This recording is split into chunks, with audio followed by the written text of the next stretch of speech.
Bulletin की शुरुआत बड़ी खबर से करेंगे। देहरादून से इस वक्त की बड़ी खबर सामने आ रही है। आपको बता दें, सीएम पुष्कर सिंह धामी ने टिफिन बैठक की है। बड़ी खबर आप तक पहुंचा रहे हैं। सीएम धामी ने बीजेपी कार्यकर्ता और पदाधिकारियों के साथ किया संवाद और सहभोज। सीएम धामी ने संवाद में बीजेपी कार्यकर्ता और पदाधिकारियों द्वारा बताए गए मुद्दों को किया नोटिस। सीएम की नेकी कार्यकर्ता और पदाधिकारियों द्वारा दिए गए सुझावों की सराहना। अपने राजनीतिक जीवन के शुरुआती दिनों को किया याद। कार्यकर्ताओं के परिश्रम की जमकर की तारीफ। साथ बैठकर भोजन करने से सभी पदाधिकारियों में समानता का आता है भाव, कहना सीएम धामी का। वरिष्ठ कार्यकर्ता और नेताओं के संवाद से मिलना है मार्गदर्शन।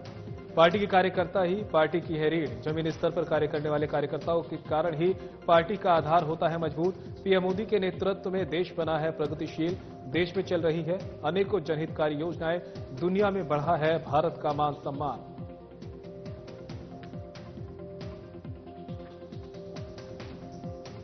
और ये मेरी आज इस प्रकार की चौथी बैठक है।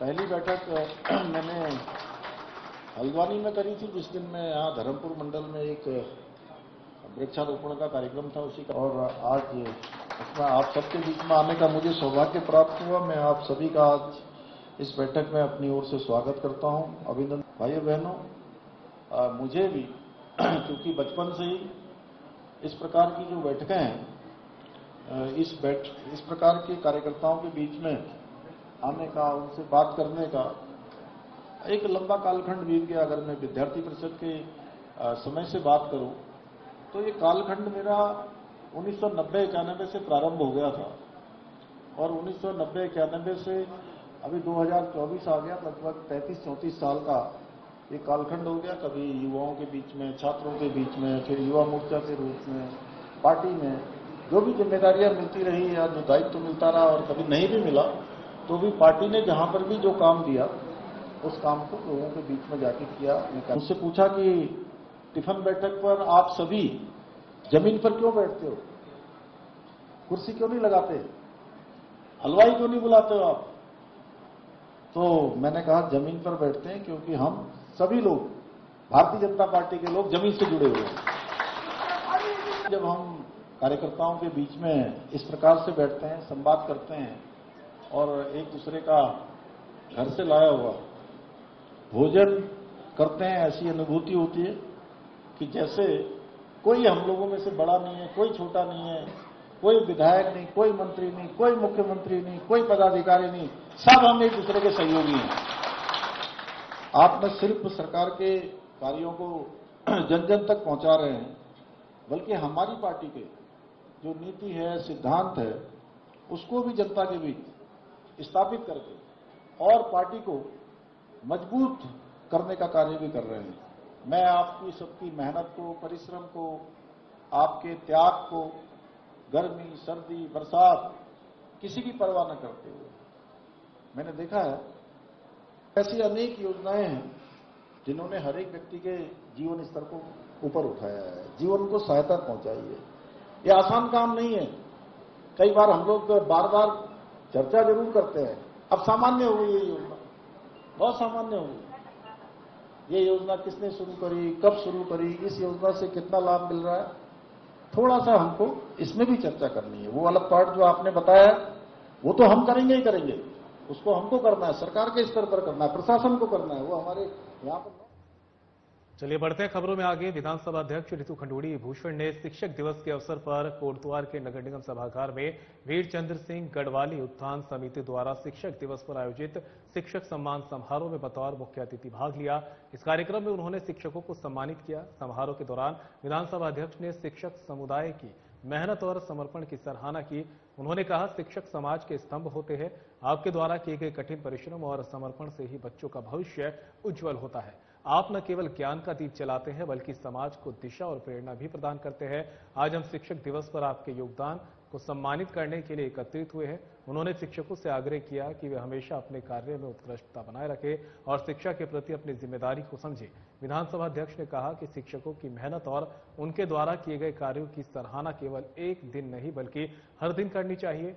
आपकी मेहनत और समर्पण का मूल्यांकन समय के साथ होता है और हम आपके योगदान की सदैव प्रशंसा करते रहेंगे।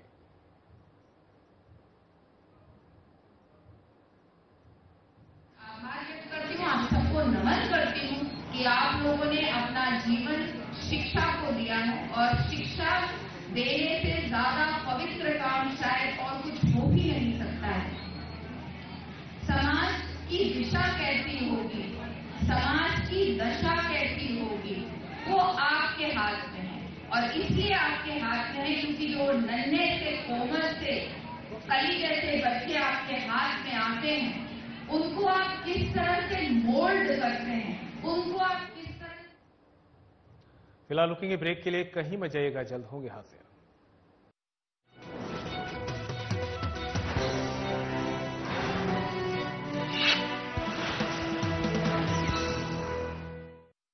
श्री नरेंद्र मोदी के मार्गदर्शन और मुख्यमंत्री श्री पुष्कर सिंह धामी के कुशल नेतृत्व में उत्तराखंड सरकार किसानों की समृद्धि के लिए संकल्पबद्ध है।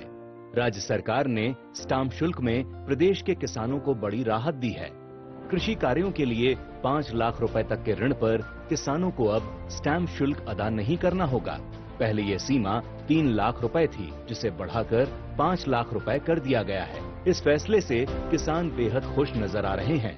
जो ऋण जो पहले उपलब्ध होता था वो केवल 3 लाख का उपलब्ध होता था, जिस पर कोई किसी तरह का शुल्क नहीं लिया जाता था, और अब लिमिट है उसकी बढ़ा करके उन्होंने 5 लाख तक का कर दिया है, जिस पर कोई स्टाम्प शुल्क अब नहीं है। तो मैं उत्तराखंड सरकार का धन्यवाद करना चाहता हूँ। सरकार के द्वारा जो महिला किसानों को जो सहायता मिल रही है वो सभी बहनों के लिए लाभदायक है। चाहे उसमें बिना ब्याज का लोन हो, चाहे उपकरण खरीदने के लिए जो सहूलियत दी जा रही है उसमें भी छूट दी जा रही है। मुख्यमंत्री पुष्कर सिंह धामी के नेतृत्व में राज्य सरकार ने किसानों के हित में कई फैसले लिए हैं। अब खेतों की सिंचाई के लिए नहरों के पानी पर लगने वाला सिंचाई कर भी माफ कर दिया गया है। किसानों को 3 लाख रुपए तक का ऋण बिना ब्याज के उपलब्ध कराया जा रहा है। फार्म मशीनरी बैंक योजना के तहत कृषि उपकरण खरीदने पर 80% तक सब्सिडी दी जा रही है। जैविक खेती को बढ़ावा देने के लिए प्रदेश में 2,30,000 हेक्टेयर क्षेत्र में जैविक खेती की जा रही है। सरकार ने मिलेट्स को बढ़ावा देने के लिए पहली बार मंडुए का न्यूनतम समर्थन मूल्य तय किया है, जबकि गन्ने का राज्य परामर्शित मूल्य यानी एसएपी भी 20 रुपए प्रति क्विंटल बढ़ाया गया है। प्रदेश में गेहूं खरीद पर किसानों को एमएसपी पर 20 रुपए प्रति क्विंटल का बोनस दिया जा रहा है। पीएम किसान सम्मान निधि के तहत आज राज्य के करीब 8 लाख किसान लाभान्वित हो रहे हैं। धामी सरकार का ये है संकल्प, सुखी रहे किसान, समृद्ध बने उत्तराखंड।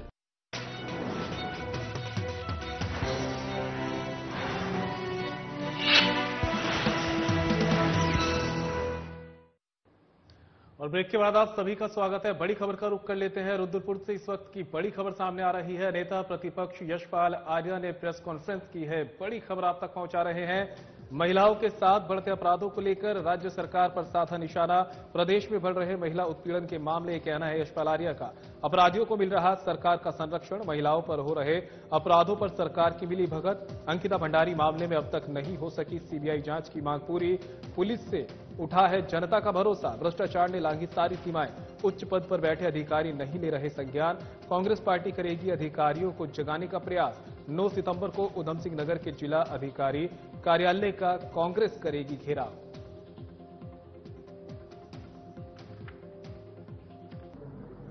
विषय आपके सामने है कि जिस तरह से पूरे प्रदेश में महिलाओं के खिलाफ उत्पीड़न की घटनाएं हो रही हैं, महिलाओं पर अत्याचार बढ़े हैं, हमारी बेटियां सुरक्षित नहीं हैं और भ्रष्टाचार ने सारी सीमाएं लांघ दी हैं। भ्रष्टाचार चरम सीमा पर है और कानून व्यवस्था पूरी तरह अपराधियों के हाथों में खेल रही है। सरकार बेबस नजर आती है। यह अपराधियों पर साफ तौर से सरकार का संरक्षण है। सरकार का पूरा संरक्षण है। शुरुआत से ही हम कह रहे हैं कि अंकिता भंडारी की जो हत्या हुई है उसकी सीबीआई जांच होनी चाहिए। किसका जिक्र करूं? तो यही मुद्दे हैं, स्थानीय मुद्दे हैं, जिनके लेकर यशपाल आर्य ने, सभी माननीय विधायकों ने, एक हमारे संगठन की ओर से, संगठन ने सबने मिलकर विधानसभा का घेराव, विधानसभा का नहीं, लोग जिलाधिकारी कार्यालय का घेराव करने का फैसला किया है। 9 तारीख को हम घेराव करने जा रहे हैं और सरकार को बताना चाहते हैं, ये शुरुआत है। ये लड़ाई कांग्रेस मजबूती से लड़ेगी, पूरी ताकत के साथ लड़ेगी, एकजुट होकर लड़ेगी। ये हमारा संकल्प भी है और सरकार को कहना बताना भी चाहते हैं। तो वहीं पूर्व राष्ट्रपति भारत रत्न स्वर्गीय डॉक्टर सर्वपल्ली राधाकृष्णन के जन्म दिवस के अवसर पर आयोजित शिक्षक दिवस शहर के विभिन्न स्कूलों में धूमधाम के साथ मनाया गया है। इस दौरान शिक्षकों को छात्रों द्वारा उपहार भेंट किए गए और विभिन्न सांस्कृतिक कार्यक्रमों का भी आयोजन किया गया। टॉर्च बैरियर एकेडमी में छात्र छात्राओं द्वारा विभिन्न कार्यक्रम आयोजित किए गए और स्कूल की प्रधानाचार्य द्वारा सभी शिक्षकों को शिक्षक दिवस की शुभकामनाएं दी गई। वहीं सुभागा देवी मैथानी मेमोरियल ट्रस्ट की ओर से कन्या पूर्व माध्यमिक विद्यालय नगर क्षेत्र मसूरी में शिक्षक दिवस पूरे उत्साह के साथ मनाया गया। इस मौके पर सुभागा देवी मेमोरियल ट्रस्ट के अध्यक्ष विजय लक्ष्मी काला ने कहा कि कन्या पूर्व माध्यमिक विद्यालय में शिक्षक दिवस का कार्यक्रम इसलिए आयोजित किया गया कि यहाँ की प्रधानाचार्य निमेश डंगवाल बच्चों को शिक्षा के लिए प्रेरित करती रहती हैं। वो उन बच्चों को शिक्षित करने का प्रयास करती है जो बौद्धिक रूप से कमजोर हैं। वहीं प्रधानाचार्य निमेश डंगवाल ने कहा कि शिक्षक बच्चों को पढ़ाने के साथ उनका मार्गदर्शक बनकर कार्य करता है ताकि बच्चे आदर्श नागरिक बने।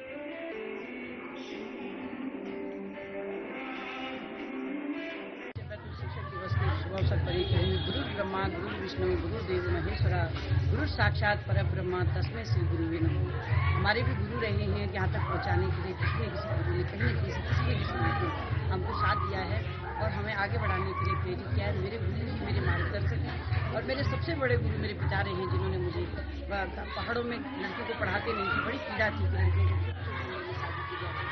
मेरे फादर ने बेड़ा उठाया और पढ़ाने के लिए आगे प्रेरित किया। मेरा आज भी यही रहता है। इस शिक्षक दिवस के अवसर पर मैं ये कहूँगी कि शिक्षा देने के लिए तो सब हैं, लेकिन एक मार्ग प्रशस्त करने के लिए अगर गुरु आगे आएगा तो हमारी नई आने वाले जो जनरेशन होगी, हमारे भारत के जो नौनिहाल होंगे, तो जो है इस स्कूल में कुछ भी कार्यक्रम होते हैं या बच्चों को कुछ नीड होती है तो जरूर निमेश डंगवाल मैडम प्रिंसिपल हैं, वो हमें अवगत कराती हैं।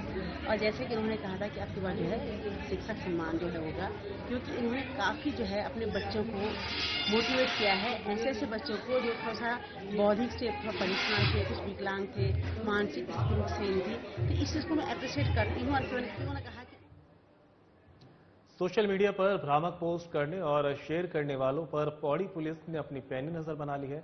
भ्रामक पोस्ट और शेयर करने वाले लोगों को चिन्हित कर उनके खिलाफ कड़ी कार्रवाई का मन पुलिस ने बनाया है। एसएसपी लोकेश्वर सिंह ने बताया कि लगातार सोशल मीडिया पर कुछ इस प्रकार की पोस्ट वायरल की जा रही है जिनका हकीकत और समाज से कोई लेना देना नहीं है। ऐसे भ्रामक पोस्ट से क्षेत्र का माहौल खराब हो रहा है, इसलिए पुलिस की सोशल मीडिया टीम को हर समय एक्टिव रखा गया है, जो सोशल मीडिया पर भ्रामक पोस्ट और शेयर करने वालों पर अपनी नजर बनाए हैं।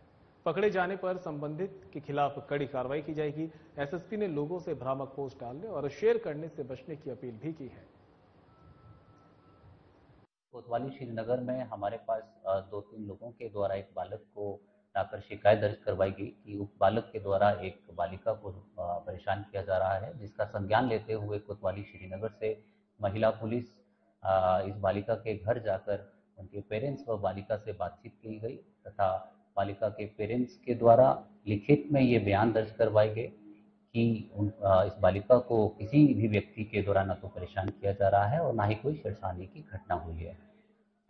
मेरा समस्त जनता से अनुरोध है, यदि कोई भ्रामक सूचना इस प्रकार की सोशल मीडिया के माध्यम से फैला रहा है तो कृपया उसकी सत्यता की पुष्टि अवश्य कर लें। इस प्रकार की भ्रामक सूचना पर ध्यान न दें तथा साथ ही साथ मैं समस्त जनता से यह भी अनुरोध करूंगा कि यदि किसी व्यक्ति के द्वारा इस प्रकार के सूचनाओं को फैलाकर सांप्रदायिक माहौल खराब करने का प्रयास किया जाता है तो ऐसे व्यक्तियों के विरुद्ध जो कि माहौल खराब करने का प्रयास कर रहे हैं उनके विरुद्ध आवश्यक। फिलहाल रुकेंगे ब्रेक के लिए, कहीं मत जाइएगा, जल्द होंगे हाजिर।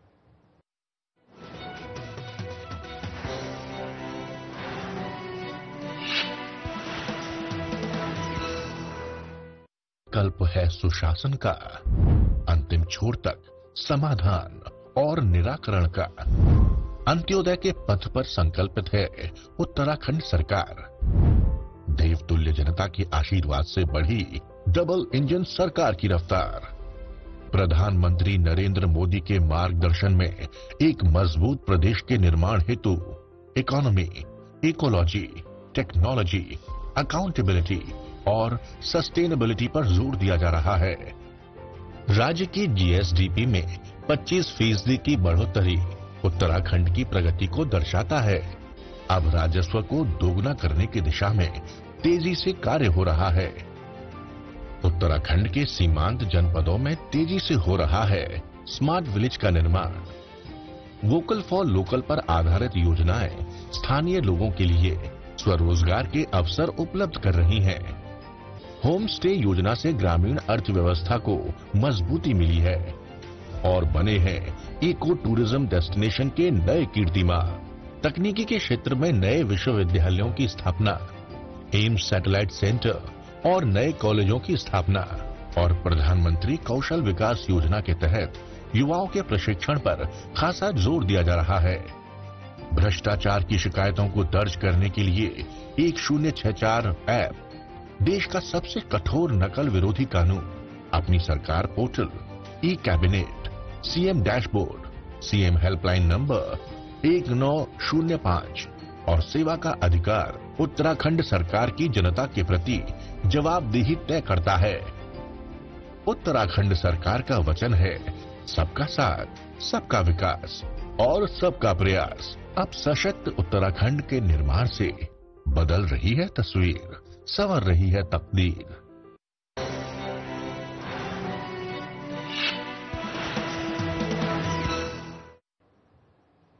ब्रेक के बाद आप सभी का स्वागत है। बढ़ते खबरों में आगे, काशीपुर पुलिस ने 8 महीने पहले घर पर हुई चोरी का खुलासा किया है। एसपी अभय सिंह ने बताया कि 5 जनवरी को अज्ञात चोरों ने कानपुर रोड के एक घर में चोरी की वारदात को अंजाम दिया था। चोरों ने घर में रखी सोने की 2 छोटी बड़ी नथ, एक सोने का टीका और एक जोड़ी कानों के झुमके चोरी किए थे। मकान मालिक की तहरीर पर पुलिस ने कार्रवाई करते हुए पुलिस टीम गठित की। पूछताछ के दौरान पुलिस को घर की नौकरानी पर शक हुआ। पूछताछ में अंजलि ने बताया कि उसने नीलम के घर से सोने के आभूषण चोरी कर अपने प्रेमी शिवम को दिए थे।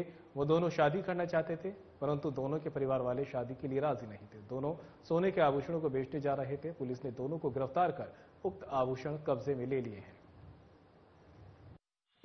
प्रकाश रेजिडेंसी में रहती है, प्रकाश इनके परिवार से जनवरी के महीने में, इसी वर्ष जनवरी के महीने में इनके परिवार से कुछ जरूरत हुई थी और ये लोग जान नहीं पाए थे। बाद में काफी दिनों बाद बहू से जब वार्ता की गई तो दोनों ने अनभिज्ञता जताई और पूरा घर भी सर्च करने के बाद इनको इनकी ज्वेलरी नहीं मिली। तब ये आकर के और कपूराताल पुलिस चौकी में उन्होंने सूचना दी अभी इसी महीने में। गंभीरता से प्रयास किए गए, क्योंकि उस समय 9 महीना हो जाने की वजह से इसमें सीसीटीवी और अन्य टेक्निकल जो जानकारियां थी वो नहीं मिल पाई, लेकिन फिर भी मैनुअल तरीके से विपुल जोशी के द्वारा इसमें काफी अच्छा काम किया गया। दरवाजा या खिड़की या कोई ऐसी चीज टूटी नहीं है, तो कोई ना कोई ऐसा व्यक्ति है जो कि इनके घर के अंदर आना जाता है और उसी के द्वारा इस घटना को अंजाम दिया गया। तो उसमें फिर इनके घर की जो मेड है उस पर इन्होंने फोकस किया और संयोग से एक दिन उसके द्वारा जो पहने हुए आभूषण थे जो कि कान में उसने पहन रखे थे और इन्होंने चुपके से उसकी जब उनको शिनाख्त कराई उनके द्वारा आइडेंटिफाई किया गया। जिस प्रकार से काफी अच्छा काम किया विपुल जोशी कटोरा ताल चौकी चांद ने और 100% इसमें इनके जो आभूषण है उनकी बरामदगी हमने की गई है और साथ ही इसका जो प्रेमी है जो कि इस घटना को छुपाने में और ये जो महिला है जिसने चोरी करी थी इनकी हमने अरेस्टिंग करी है और आज इनको माननीय न्यायालय के समक्ष। नीलकंठ के एक आश्रम में कुकर्म के साथ दुष्कर्म करने वाले बाबा को पुलिस ने गिरफ्तार किया है, जबकि दूसरा आरोपी अभी भी फरार है, जिसकी तलाश में पुलिस जुटी हुई है। फिलहाल बाबा को पुलिस ने कोर्ट के आदेश पर जेल भेज दिया है। नाबालिग को भी बाल संरक्षण आयोग भेजा गया है। मामले में एसएसपी लोकेश्वर सिंह ने बताया कि सीडब्ल्यूसी पौड़ी की ओर से मिली शिकायत के मुकदमा दर्ज किया गया है और कार्रवाई की गई है। पीड़ित के परिजनों को भी घटना की जानकारी दे दी गई है। बता दें कि पीड़ित 3 साल से नीलकंठ के एक आश्रम में रह रहा था, जहां रंजनगिरी नाम का बाबा और उसका एक साथी नाबालिग का यौन शोषण करने का काम कर रहे थे। परेशान होकर बच्चा आश्रम से भागकर शामपुर ऋषिकेश पहुंचा। किसी व्यक्ति की सूचना पर बाल संरक्षण आयोग ने मामले का संज्ञान लिया और घटना की जानकारी सीडब्ल्यूसी और पौड़ी पुलिस को दी। बाल कल्याण समिति के माध्यम से एक हमारे पास शिकायत प्राप्त हुई, जिसमें एक नाबालिग बालक के द्वारा एक नीलकंठ क्षेत्र के अंतर्गत आश्रम में रह रहे बाबा के द्वारा इस बालक का यौन शोषण किया गया, जिसका संज्ञान लेते हुए त्वरित कार्रवाई करते हुए हमारे द्वारा मुकदमा पंजीकृत किया गया और मुकदमा पंजीकृत करने के उपरांत इस बाबा को गिरफ्तार किया गया है और आज माननीय न्यायालय में पेश किया गया है। साथ ही साथ बालक की सेफ्टी एंड सिक्योरिटी को मद्देनजर रखते हुए बालक का मेडिकल परीक्षण करवाते हुए चाइल्ड केयर समिति के समक्ष अभी रखा गया है और परिवार को संपर्क करने के उपरांत बच्चे को चाइल्ड केयर होम। तो ये तमाम जानकारी के लिए हमारे सहयोगी दीपक नारंग हमारे साथ जुड़ गए हैं। दीपक, नीलकंठ से एक बेहद ही चौंकाने वाला मामला सामने आया है। बताया जा रहा है कि यहाँ पे एक आश्रम का बाबा था जो एक मासूम का यौन शोषण करता था। कई बार कुकर्म की वारदात को भी अंजाम दिया गया है। एक आरोपी पकड़ा गया है, बाबा भी फरार है। क्या कुछ अभी तक अपडेट है? और सबसे बड़ा सवाल इस मामले में यह भी उठता है कि आखिर क्यों ये अपराधी बेखौफ हो चुके हैं, जिनमें पुलिस का जरा सा खौफ नहीं रहा। बहुत अच्छा सवाल संदीप आपने किया है। नीलकंठ क्षेत्र में जिसको महादेव की जो है क्षेत्र स्थली कहा जाता है, यहाँ पर दूर दूर से लोग जो है यहाँ पर माथा टेकने के लिए आते हैं और एक बाबा के द्वारा जिस चोले पर जो है सैकड़ों नहीं बल्कि हजारों लोगों का एक विश्वास है और उस विश्वास का आज जो है टूटना हुआ देखा गया है, क्योंकि पीड़ित के जो माता पिता हैं उनका यही कहना था कि उन्होंने अपने बच्चे को इसके बाबा के पास इसलिए भेजा था कि वो गरीब है और बाबा ने इस बात का आश्वासन दिया था कि वो बच्चे को पढ़ाएगा लिखाएगा और उसको कुछ काबिल बनाएगा, लेकिन उसके साथ इस प्रकार की हरकत करेगा ये उन्होंने सपने में भी नहीं सोचा था। बताया ये जा रहा है कि बाबा का घर पर आना जाना था और परिवार वाले बाबा पर आंख बंद करके जो है विश्वास करते थे। वो ये सोचते थे कि नीलकंठ महादेव की तपस्थली जहाँ पर है, जहाँ पर लोग हजारों लोग जाते हैं, वहां पर बाबा के आश्रम में जो है बच्चा जो है वहां पर रह रहा है और पास के ही स्कूल में पढ़ने के लिए जाता है। तो कहीं ना कहीं अपने आप में एक बड़ी बात है कि विश्वास का टूटना, और विश्वास जब टूटता है तो बहुत ज्यादा इसके अंदर दुख देखने को मिलता है। और ये जो 14 साल का जो बच्चा था जो वहां पे रह रहा था और वो 3 साल से जो प्रताड़ना झेल रहा था, उसको सोचने से भी जो है आत्मा जो है वो कांप रही है। तो ऐसे में उस बच्चे ने क्या झेला होगा, वो भी केवल बाबा नहीं, बाबा ने अपने साथी का भी जो है उस बालक के साथ जो है यौन शोषण कराया है। तो ऐसे मामले में जब वो बहुत ज्यादा हताश हो गया, परेशान हो गया, तो वो वहां से भागा और मामले की जानकारी जब बाल संरक्षण आयोग को लगी, तब इस घटना की जानकारी पुलिस और CWC पौड़ी को दी गई और तब CWC पौड़ी की जो है शिकायत पर पुलिस ने मामले में मुकदमा दर्ज कर जो है जांच किया और जो बच्चा है उसको जो है अपने बातचीत की, उससे बयान दर्ज कराए और सारी मेडिकल जांच के बाद जो है आरोपी को गिरफ्तार किया। फिलहाल आरोपी का जो साथी है वो भी फरार बताया जा रहा है, जिसकी गिरफ्तारी के प्रयास पुलिस कर रही है। पुलिस का कहना है कि जल्दी ही आरोपी को गिरफ्तार किया जाएगा। फिलहाल जो है इस पूरे मामले पर हमारी नजर बनी हुई है और जैसे ही इसमें जो भी अपडेट आती है उसके बारे में भी हम अपने दर्शकों को जल्द और जरूर बताएंगे। संदीप, ये तो सामने आया कि 3 साल से उस बच्चे का शोषण किया जा रहा था। सवाल लेकिन ये भी है कि आखिर ये आश्रम कब से चल रहा था और क्या ये बाबा का ही आश्रम था या बाबा वहां पर आया था उसके बाद यहाँ पर ये जो काम शुरू हुआ था। साथ ही सवाल ये भी है कि जब हम किराएदारों के जो है चेक करते हैं पहचान पत्र वगैरह ID प्रूफ, तो ऐसे में क्या इन लोगों के भी पहचान पत्र जो है जांचने की जरूरत है ताकि इससे पता चल सके एटलीस्ट कि ये लोग कहां से आ रहे हैं और कहां के रहने वाले हैं। बहुत अच्छा सवाल संदीप आपने किया है। मैं आपको बता दूं ये जितने भी सवाल आपने किए हैं ये सवाल जो है हमारे और दर्शकों के दिमाग में भी जरूर घूम रहे होंगे, लेकिन इन सब सवालों के जवाब हमें तभी मिलेंगे जब पुलिस इसमें पूरी जांच करेगी, क्योंकि बहुत ही कम समय में पुलिस ने आरोपी को गिरफ्तार करके सलाखों के पीछे पहुंचाने का काम किया है। और इन सवालों के जवाब अब पुलिस भी तलाश कर रही है कि आखिरकार बाबा का आश्रम से क्या अलग जुड़ाव है, बाबा वहाँ का खुद महंत है या वहाँ पर रहता था या वहाँ पे किराए पे आकर रहता था या क्या क्या उसके वहाँ पे जुड़ाव है। इन सब चीजों की बारीकी से जांच अभी पुलिस कर रही है और जो जांच में सामने आएगा उसके आधार पर ही पुलिस मामले में खुलासा करेगी और तभी इसमें अधिक जानकारी मिल पाएगी। फिलहाल तो ये बताया जा रहा है कि बालक जो है यहाँ पर किस प्रकार से पहुंचा, क्या उसको लालच दिया गया उनके माता पिता को जो बालक यहाँ पहुंचा और किस मंशा से बालक को यहाँ पे लाया गया था और उसके साथ इस प्रकार का जो है अप्राकृतिक जो है वो प्रताड़ना उसके साथ की जा रही थी। जानकारी के लिए आपका बहुत बहुत शुक्रिया। और फिलहाल बुलेटिन में मेरे साथ इतना ही, दीजिए इजाजत, नमस्कार।